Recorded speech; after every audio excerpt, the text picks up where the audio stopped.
Everyone, आज के video में बेटा हम कोई ऐसी बात नहीं करेंगे जो चैप्टर से रिलेटेड हो। हाँ, लेकिन हम उससे बात जरूर करेंगे, उस टॉपिक की बात करेंगे, वहां की बातें हम लोग करेंगे जिससे आपके बोर्ड एग्जाम में ज्यादा हेल्पफुल मिलेगा। अब देखो, बोर्ड एग्जाम बहुत पास रह गया है और मैं बात करूँ केमिस्ट्री के, तो केमिस्ट्री में बहुत ज्यादा गैपिंग नहीं है, तो चीजें बहुत टफ लगने लगती है, बर्डन हो जाता है। और मोस्टली सबसे ज्यादा टफ लगता है हम लोगों को ऑर्गेनिक केमिस्ट्री। किसकी बात कर रहे हैं हम लोग? ऑर्गेनिक केमिस्ट्री ज्यादा टफ लगता है। अब चीजें क्या हो रही हैं कि अगर हम लोग बात करें तो स्कूल में होता है, कहीं भी कोचिंग में जाओ तो फर्स्ट आपको क्या पढ़ाया जाता है? केमिस्ट्री का पहला पार्ट, फर्स्ट पार्ट आपको ये पढ़ा दिया जाता है, सेकेंड पार्ट लास्ट में पढ़ाया जाता है, फिर उसके बाद ये होता है कि टाइम नहीं होता, जल्दी जल्दी इसको खत्म कर दो, तो चीजें नहीं समझ में आती। और फर्स्ट चैप्टर जो होता है उससे पकड़ मजबूत हो जाती है, कई बार हम लोग उसको रिवाइज भी कर लेते हैं। इतने सारे डाउट हैं तो इसको कैसे करोगे? एक चीजें हम बता रहे हैं, उस हिसाब से तुम करना, 7 दिन ये सारी चीजें फॉलो करना और तुम्हें कॉन्फिडेंस आने लगेगा। केमिस्ट्री में ऐसा, और तुम ऐसे अपने हर एक सब्जेक्ट में भी कर सकते हो, अगर तुमको टीचर्स बता दे कि तुम्हें ऐसा करना है वैसा, लेकिन केमिस्ट्री में तुम्हें कैसा करना है मैं उसकी बात करूंगी। तो केमिस्ट्री हमारा 2 पार्ट में है बेटा। अगर हम लोग बात करें तो 3 पार्ट हमें पढ़ने पड़ते हैं, लेकिन अगर मोस्टली देखें तो हम लोगों को 2 पार्ट में डिवाइड है, ठीक, फर्स्ट पार्ट और सेकेंड पार्ट। अगर हम लोग बात करें यहाँ पे देखो, अगर मैं केमिस्ट्री की बात करूं बेटा, ठीक, केमिस्ट्री की अगर मैं बात करूं तो ये क्या है? 2 पार्ट में डिवाइड है, ठीक है। ये आपका 2 पार्ट में डिवाइड होगा। एक होगा आपका केमिस्ट्री का पार्ट फर्स्ट, ठीक, आपका एक होगा बेटा पार्ट फर्स्ट, ठीक, और दूसरा आपका होगा केमिस्ट्री पार्ट 2, ये होगा। अगर मैं यहाँ पे बात करूं, पार्ट 1 की बात करूं, तो पार्ट 1 में आपका इनऑर्गेनिक होता है। पार्ट 1 में मैं बात करूं बेटा तो इनऑर्गेनिक होता है। देखो यहाँ से कैसे कैसे क्वेश्चंस पे पकड़ बनाने हैं ये, तो यहाँ पर आते हैं आपके एमसीक्यू, ठीक, एमसीक्यू आएंगे। फिर यहाँ पर आता है बेटा टॉपिक, कुछ टॉपिक आएंगे। फिर आपको यहाँ पे नियम, फिर आपको परिभाषाएं,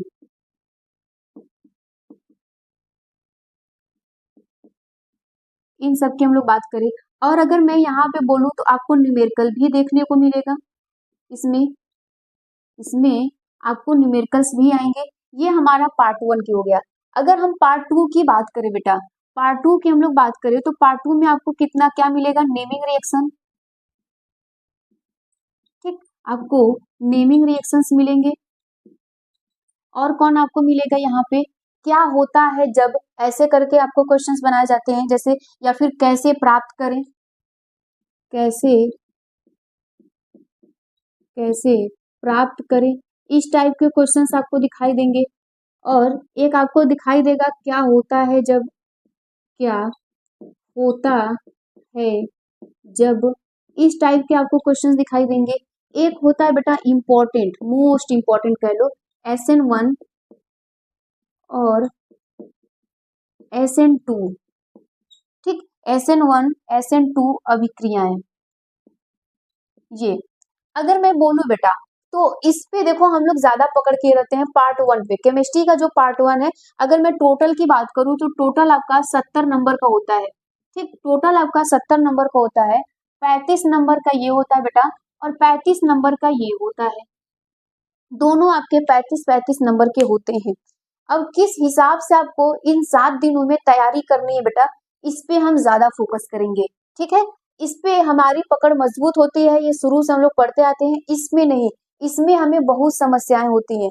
अब देखो, चीजें ये है कि आपके पास बेटा बस गिनती के कुछ दिन बाकी हैं, अगर मैं बोलूँ तो बस 2 महीने, और 2 महीने में आप मुश्किल से मान लो कि 50 दिन है, बाकी बहुत दिन बचे नहीं है। अब इसी में तुम लोगों को शादी ब्याह भी अटेंड करना है, घूमना फिरना भी है। नालायकों, ये सब छोड़ दो, शादी ब्याह वगैरह का कोई मतलब नहीं है। वहां पे जाकर देखते क्या हो, करते क्या हो, एक्चुअल में कुछ मिलता है वहां पे ऐसा कुछ भी जो तुम्हें चीजें ये सब दिखाई दे, या फिर कोई रिएक्शंस वहां पे सिखा दिया जाता हो, तो ये सब छोड़ दो, जाना अब जाके पढ़ाई करो। तुम्हारे बोर्ड एग्जाम आने वाले हैं और तुम्हारे हर सब्जेक्ट में नंबर ऐसे ही रहेंगे, और तुम नहीं पढ़ोगे ढंग से तो कुछ होने वाला नहीं है। तुम्हें ये लग रहा होगा कि केमिस्ट्री में कुछ बना ले जाएंगे तो फिजिक्स में, थोड़ा फिजिक्स में भी अटके रहोगे, और जो मैथ लिए हैं उनका भी तो मैथ है, सब कुछ है ना, और बायोलॉजी भी बहुत पूरा भारी भरकम, फिर उसके बाद तुम्हारा इंग्लिश है, ये सारे इतने सारे हैं, हिंदी है, तुम्हें बहुत सारी चीजें पढ़ने हैं और सब में अपना अपना नंबर गेन करना है। कैसे कर ले जाओगे? तुम्हें लग रहा है कि तुम कर ले जाओगे? अगर लग रहा है तो अच्छी बात है, घूमो, लेकिन अगर नहीं लग रहा है ना तो उसको पढ़ो यहाँ से। और मैं उन बच्चों को भी बता रही हूँ जो कुछ भी नहीं पढ़े हैं, अगर इतने कवर कर लेते हैं, इतना चीजें तुम करने लगोगे, कॉन्फिडेंस तुम्हारा बढ़ जाएगा, तुम्हें चीजें आसान लगने लगेंगी। बेटा ये कोई मैटर नहीं करता है कि आप कहाँ जा रहे हो, क्या घूम रहे हो, कुछ उससे कोई फर्क नहीं पड़ता है। जब रिजल्ट आएगा ना, जहाँ पे आप जा रहे हो वही लोग पहले पूछेंगे कि आया कितना, ठीक है, उससे मतलब नहीं है। और आपको ये लगता होगा कि हम आपको ऐसा बोलेंगे जो आपके लिए क्या लगे कि फूल माला, एक तरह आपको लगे कि अच्छा बारिश हो रही है, ऐसा नहीं। वही बोलेंगे जो आपको एकदम बहुत बुरा लगे, जहर की तरह, ठीक है, वो लगना भी चाहिए। अब जरा सुनना ध्यान से, इसमें होगा क्या कि हमें ये पढ़ना है तो हमें नेमिंग रिएक्शंस को पढ़ना है, कैसे प्राप्त करेंगे ये सब चीजें।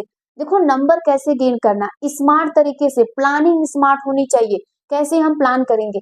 अगर बेटा मैं ऑर्गेनिक की बात करूं, आ जाओ, अगर मैं आपके ऑर्गेनिक की बात करूं, अगर मैं आपके ऑर्गेनिक की बात करूं तो ऑर्गेनिक केमिस्ट्री में कुछ ऐसी चीजें हैं जो आपको बहुत ध्यान देना पड़ेगा।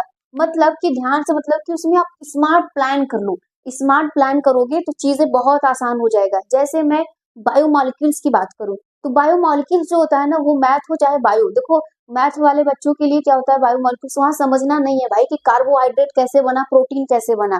तुम रट लो कहाँ से आया कैसे बना, कोई फर्क नहीं पड़ता है, पढ़ लिया याद हो गया बस काम खत्म। अब अगर मैं बायोलॉजी के लिए बात करूं तो बायोलॉजी वाले बच्चे उसको पढ़ते हैं, बायोमोलिक्यूल उन लोगों के लिए आसान है भाई, carbohydrate, protein, enzyme, fat, lipids, ये सब उनके लिए आसान है, कोई दिक्कत नहीं है। दिक्कत मैथ वालों के लिए हो जाती है। और जो बायोमोलिक्यूल्स आपका ऑर्गेनिक का होता है ना, अगर मैं यहाँ पे बात करूं, जैव अणु, ठीक, इसी को हम लोग कहते हैं जैव अणु। ये बेटा आपका 7 से 8 नंबर तक आता है। अगर मैं मान लो इसको 7 नंबर, तो टोटल आप 7 नंबर भी मान लो, इतने नंबर आने हैं, ठीक, 7 मार्क्स के ये आने हैं, ये फिक्स है। अब इसको हम लोग कैसे पढ़ेंगे? इसमें करना क्या है, जो हम इम्पोर्टेंट टॉपिक बता रहे हैं उस टॉपिक को आप पढ़ो अच्छे से, फिर उसके बाद कुछ अलग से पढ़ना। जितने टॉपिक बता रहे हैं उसको पहले अच्छे से पढ़ लेना।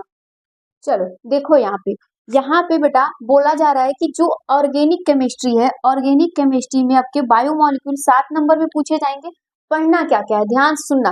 कार्बोहाइड्रेट पढ़ना, न्यूक्लिक अम्ल को पढ़ लेना, एंजाइम को एंजाइम को परिभाषित करना होता है ये। प्रोटीन में पढ़ लेना, प्रोटीन में देखो प्राइमरी, सेकेंडरी और टर्शियरी प्रोटीन होता है। इन तीनों में अंतर भी पूछा जाता है, या फिर आपसे पूछा जाएगा सेकेंडरी प्रोटीन क्या है, मतलब प्राथमिक, द्वितीयक और तृतीयक प्रोटीन क्या होता है इन सब में। और टालिन अभिकर्मक भी आपको मिलेगा या अभिक्रियाएं मिलेंगी, वो डीएनए और आरएनए में अंतर पूछ लेना, कई बार ये पूछे जाते हैं। फेलिंग बिलियन क्या होता है उसको, अमीनो अम्ल क्या है ये, ग्लूकोज के ऊपर कुछ प्रश्न दिए जाते हैं बेटा, ये पढ़ लेना। देखो इसको ना तुम 3-3 टॉपिक अगर तुम रोज कवर करोगे, अगर बेटा 3 टॉपिक मतलब यहाँ के 1 2 3, अगर बेटा तुम डेली 3-3 टॉपिक कवर करोगे तो 3 दिन में ये तुम्हारा खत्म हो जाएगा, ठीक है। 3 दिन में ये क्या होगा आपका, यहाँ पे बायोमॉलिक्यूल क्लियर कर ले जाओगे। मतलब कि अगर तुम 1-1 घंटा, बस 1 घंटा तुम इस पे टाइम दो, ठीक है, 1 घंटा तुम बायोमॉलिक्यूल पे 3 दिन बस तुम टाइम दे दो, तो तुम्हारे 7 नंबर फिक्स हो जाने हैं, 7 नंबर तुम्हें मिल जाने हैं। इसका मतलब ये है कि तुम बात करो, अगर टोटल की हम बात कर ले, टोटल के अगर हम लोग 70 में बात कर ले बेटा, 70 में से तुम्हारा 7 नंबर आ जाएगा, तो तुम्हारे पास बचे कितने, 63 नंबर, है ना, 63 नंबर। भाई उस 63 में भी तो क्या है, आधा ये है आधा ये है, इन सब चीजों को फोकस करो। करना क्या है, 3-3 टॉपिक तुम डेली पढ़ना, रिवीजन करते रहना। ये तुम्हें बता रहे हैं कि 7 दिन में तुम ये करना शुरू कर दो, और जब ये कर लोगे कॉन्फिडेंस आ जाएगा तो तुम रिवीजन भी करते रहना, बीच बीच में रिवीजन करते रहो, कोई दिक्कत नहीं होगा। इन सब चीजों को पढ़ते जाओ। ऑर्गेनिक में यही काम होता है कि ऑर्गेनिक को कैसे पकड़ बनानी है, कैसे मजबूत करना है। तो पहला काम है बायोमोलिक्यूल को यहाँ से, इसके बाद जो आपके 4 चैप्टर बचते हैं मैं उसको बताऊंगी कि यहाँ से क्या करना है। अब बचा जो 4 चैप्टर में बेटा, यहाँ से देखो क्वेश्चंस पूछे जाते हैं। तो करना क्या है तुम्हें 10 naming reaction, 10 important naming reaction वो पढ़ लो, और 10 कैसे प्राप्त करें ये पढ़ लो। उसी में तुम्हारा नेमिंग रिएक्शन भी इंक्लूड हो जाता है, ठीक है। और क्या होता है जब 10, मतलब टोटल तुम्हें 30 रिएक्शन को याद करने हैं, 30 रिएक्शन तुम्हें बहुत अच्छे से पढ़ने हैं। बेटा करना क्या है, 5-5 कोई रोज क्वेश्चन यहाँ से रोज पढ़ो, 5-5 तुम करोगे भाई तो 2 दिन में तुम्हारा तो नेमिंग ही क्लियर हो जाएगा। ऐसे तुम्हारे पास मतलब 3 से 4 दिन में तुम्हारे ये भी क्लियर हो जाएंगे। और तुम जानते हो कि नेमिंग रिएक्शन में बेटा ये 18 से 20 नंबर के क्वेश्चंस आते हैं, ठीक है। 18 से 20, अगर मैं बात करूं तो 63 में से तुम 18 से 20 नंबर गेन कर लिए, तो तुम्हारे पास बचा क्या भाई? ये तुम जानते हो कि 18 से 30 तो आधा इसमें है। अगर मैं 35 में से इसकी बात करूं तो यहाँ 7 निकाल दो और 18 से 20 नंबर यहाँ से निकाल दो। बस तुम्हें ये रिएक्शंस वाले कैसे प्राप्त करे, क्या प्राप्त करे, तो ये सब तुम नहीं कर पाओगे। ये सब कर ले जाना, तुम यहाँ से 20 नंबर ऐसे निकाल लो, ठीक है।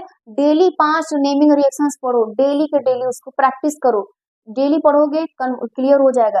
तुम डेली पढ़ो और जैसे कि आज तुमने 5 पढ़ लिया, कल उसको रिवीजन भी कर लो, 5 तुम कल नया और पढ़ो।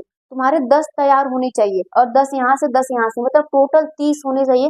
और SN1 SN2 मतलब ये मैं बोलूं बेटा, अगर तुम्हारे पास 35 नंबर के हैं, 35 में से तुमने क्या किया है, 18 से 20 नंबर के क्वेश्चन यहाँ से निकाल दो, तुम्हारे पास यहाँ पे बचा कितना भाई? यहाँ बचा 15।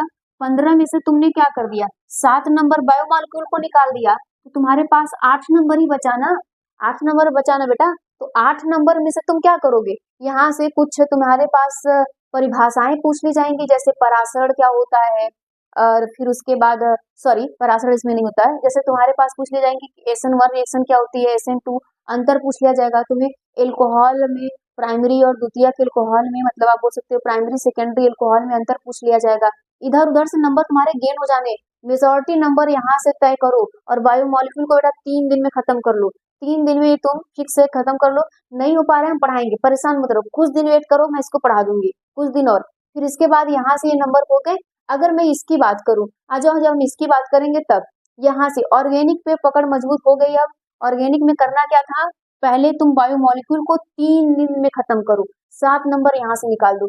जैसे ही बेटा तुम 7 नंबर पे पढ़ लो, हाथ लगा दो यहाँ पे, मतलब तुम 7 दिन में पूरी केमिस्ट्री में पकड़ बना लोगे। 3 दिन बेटा, तुम्हारे पास 4 दिन बचा है ना, तो तीन दिन में तुम यहाँ से पूरी की पूरी नहीं तय कर लोगे, ये पूरा पढ़ लो तो तुम्हारा ओवरऑल तैयार हो जाता है। मतलब तुम तैयार कर लेते हो, बचा तुम्हारा 4-5 नंबर का, तो वो तुम्हारे पास आते हैं, जैसे टालन अभिकर्मक क्या हो गया है ना, SN1 SN2 अभिक्रियाएं क्या हो जाती हैं। और इसके बाद तुम्हारा ये पूछ लिया जाता है कि प्राइमरी और द्वितीय का मतलब प्राइमरी सेकेंडरी अल्कोहल में अंतर, तो ये सब तो कर ले जाओगे। पहले मजबूत बनाओ पकड़, मेजॉरिटी क्वेश्चंस कैसे स्मार्ट तरीके से पढ़ो, ये गोबर की तरह यहाँ वहाँ पढ़ने से कुछ नहीं होगा। स्मार्ट पढ़ोगे चीजें आसान हो जाएंगी। इतना अगर आपको कुछ भी लगता है नोट करने लायक, तो आप यहाँ से नोट कर लीजिए। चलो, अगर मैं बेटा यहाँ पे बोलूं, जैसे मैं तुमसे यहाँ पे बोलूं कि पार्ट 2 में हमने कवर कर लिया, क्या दिक्कत थी, सब इस चीजों को समझ लिया, कोई भी दिक्कत नहीं होनी चाहिए। अगर हम पार्ट 1 की बात करें, पार्ट 1 की बेटा बात करें, तो इसके लिए भी तुम स्मार्ट तरीका अपनाओ। पार्ट 1 में जो आपके पास बेटा चैप्टर 1 होता है, चैप्टर जो 2 होता है और चैप्टर जो 3 होता है, अगर मैं इसकी बात करूं तो ये तीनों क्या मिलके होते हैं, न्यूमेरिकल वाले होते हैं।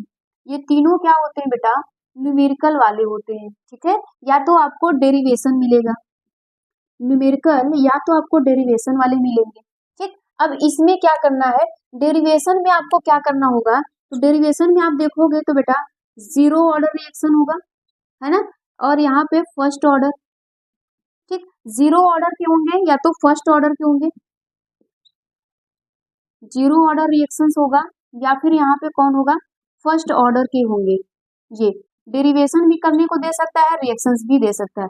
इस तरीके की तुम चीजों को अपनाओ, मतलब इन दोनों को किसी भी हाल में नहीं छोड़ना है, इस पे ज्यादा कमांड कर लेना और इस पे भी, इन दोनों को किसी भी हाल में नहीं छोड़ना है। अब जरा ध्यान से सुनना, अगर मैं बात करूं यहाँ पे, अगर मैं चैप्टर 1 की बात करूं, तो चैप्टर 1 से बेटा जो आपके पास चैप्टर 1 होता है, जो आपके पास चैप्टर 1 होता है, यहाँ से 8 न्यूमेरिकल तुम सॉल्व कर लो, 8 से 9 न्यूमेरिकल तुम सॉल्व करोगे, ये तुम्हारे काम बन जाने हैं। और ज्यादा न्यूमेरिकल तुम अणु भार वाले पे सॉल्व करना, ठीक। अणु भार वाले पे देखो, बच्चों वाला न्यूमेरिकल मत सॉल्व करना, मैंने न्यूमेरिकल सॉल्व करवाए हैं, किस टाइप के क्वेश्चन बार बार पूछे जाते हैं वो मैंने करवाया है, तो उधर वाले करना। तो यहाँ से जो क्वेश्चंस पूछे जाते हैं वो मोस्टली पराशरण दाब ये सब हो जाते हैं, ठीक है। हेनरी कांस्टेंट पे क्वेश्चंस पूछे जाते हैं, तो 8 से 9 क्वेश्चंस यहाँ से तुम्हारे तुम आएंगे ना एग्जाम में बेटा, तुम्हें ये तय करना है 8 से 9 क्वेश्चंस तुम्हें अच्छे से तैयार कर लेना है, डिफरेंट डिफरेंट टाइप्स के, और वो मैंने करवाए हैं, तुम पढ़ लेना उसको। और अगर मैं सेकेंड चैप्टर की बात करूं, जो आपके पास चैप्टर 2 होता है, जो आपके पास यहाँ पे चैप्टर 2 होता है बेटा, मैं इसकी अगर बात करूँ तो तुम यहाँ से ना गिनती के ज्यादा नहीं 4 क्वेश्चंस को तैयार करना। पहला ईएमएफ, ठीक, ईएमएफ वाला आता है। फिर यहाँ पर जो आता है बेटा मोलर चालकता वाले क्वेश्चंस आते हैं, मोलर चालकता वाले आपके क्वेश्चंस यहाँ से ऐसे वाले आ जाएंगे। और यहाँ से जो क्वेश्चंस और आते हैं, यहाँ पे आप बोल सकते हो वॉन्ट आता है, और यहाँ पे गिब्स फ्री एनर्जी, ये सब क्वेश्चंस यहाँ से पूछे जाएंगे। ईएमएफ पढ़ लेना, मोलर चालकता पढ़ लेना, वॉन्ट गुणांक, ये क्वेश्चंस आते हैं। बच्चों वाले क्वेश्चंस नहीं आएंगे, याद रखना, बोर्ड एग्जाम में कोई भी बोले आलतू फालतू क्वेश्चंस वो मत पढ़ो, जितना बोला जाए उतना बस करो तैयार यहाँ से। फिर अगर मैं थर्ड चैप्टर की बात करूँ, ठीक, आपके चैप्टर थर्ड की मैं बात करूं तो जो चैप्टर आपका थर्ड होता है, यहाँ के जो क्वेश्चंस आते हैं बेटा, इसके क्वेश्चंस भी 8-9 तुम पढ़ लेना। 8-9 क्वेश्चंस यहाँ से तुम तैयार कर लेना। एग्जाम में आने नहीं है, लेकिन 8-9 तरीके के तुम क्वेश्चन सॉल्व कर लोगे ना तो बहुत ईजी हो जाएगा, कोई दिक्कत नहीं होगी। तो यहाँ से जो क्वेश्चन पूछे जाते हैं, मतलब आप ये कह सकते हो कि इस पे जो क्वेश्चन पूछे जाते हैं EA, मतलब यहाँ पे सक्रियण ऊर्जा, ठीक है, सक्रियण ऊर्जा और प्रथम कोटि, मतलब ये फर्स्ट ऑर्डर के भी क्वेश्चन ज्यादा पूछे जाते हैं। जीरो ऑर्डर के क्वेश्चंस कम पूछे जाएंगे, फर्स्ट ऑर्डर के क्वेश्चंस ज्यादा पूछे जाएंगे। यहाँ हो सकता है डेरिवेशन पूछ ले, ठीक है, तो आप इन सब पे कमांड अपना बना लेना। ये पूरी की पूरी कमांड आपकी यहाँ से तय हो जाती है। मतलब तुम ज्यादा से ज्यादा, मतलब MCQ बेटा तुम पढ़ लोगे, देखो MCQ पे बहुत ज्यादा फोकस मत करना, ठीक है। अब अगर मैं बात करूँ टॉपिक के नियम की परिभाषाएं, तो कुछ टॉपिक ऐसे होते हैं, कुछ नियम होते हैं जो बहुत ज्यादा इंपॉर्टेंट होते हैं। अगर मैं टॉपिक की बात करूं तो डी ब्लॉक में तुम चले जाना, लेंथेनाइड एक्टेनाइड क्या होता है। और अगर मैं कोऑर्डिनेशन कंपाउंड की बात करूं तो वहां से तुम्हारे क्वेश्चन जैसे valence bond theory, crystal field theory, ligand क्या होते हैं, है ना, और इसके बाद टाइप क्या होते हैं लिगेंड के, ये सब क्वेश्चन टॉपिक में आ जाते हैं। नियम की मैं बात करूं बेटा तो राउल्स का नियम हो जाता है, ठीक, फैराडे का नियम हो जाता है, हेनरी नियम हो जाता है, जो ये सब छोटे छोटे क्वेश्चन पूछे जाते हैं, तो ये सब क्वेश्चन तैयार कर लो। परिभाषाएं जैसे परासरण हो गया, ये सब हो गया, ये सब क्वेश्चन पूछे जाते हैं। तो उम्मीद करते हैं कि आप इस तरीके से 7 दिन में सारी चीजों को कवर करने की कोशिश करेंगे। ऐसे पढ़ोगे तुम ज्यादा से ज्यादा चीजें तय कर पाओगे, और पूरा पढ़ोगे तो बेटा नहीं होगा।